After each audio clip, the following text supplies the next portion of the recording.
इतना ज़्यादा false case लड़ा है और उसका बिल बाकी है।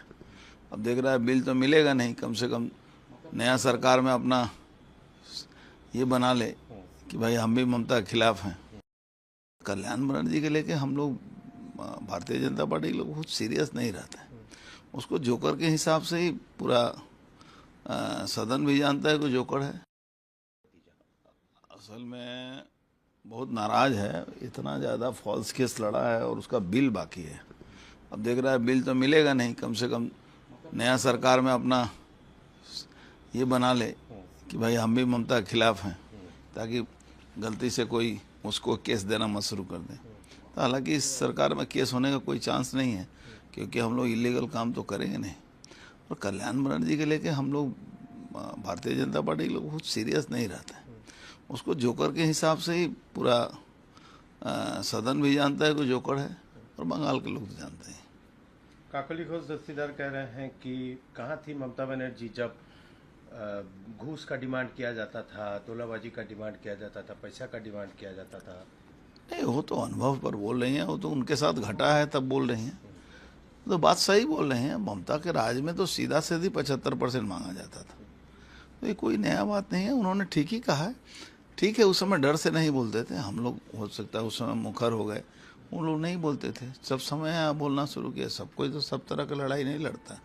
आज वो सही समय पर सही आवाज़ उन्होंने उठाया, उनको धन्यवाद देता हूँ कि उन्होंने आवाज़ उठाया। दादा, जो सस्पेंडेड टीएमसी के लीडर थे रिजू दत्ता, वो कह रहे हैं कि अब युवराज का चक्की पीसने का समय आ गया। सब आदमी का जवाब मुझसे मत मांगे। दूसरा है कि देखा जा रहा है कि जो 19 एमपीज है जो टीएमसी के खिलाफ जा रहे हैं, क्या आपको क्या लगता है, आपका पार्लियामेंट्री का अनुभव है, क्या वो एनडीए के साथ अगर जुड़ते हैं तो क्या ये अच्छा होगा, या उनके साथ पहले कभी बात हुआ है जब सदन चल रहा था? बात कुछ नहीं है, सरकार चली गई उसके बाद ही सबको लगा कि भाई अब इनके खिलाफ बोलना चाहिए।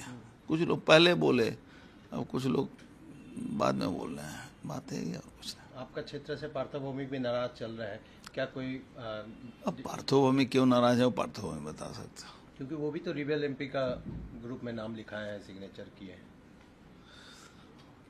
सुनने में तो मुझे भी यही आया।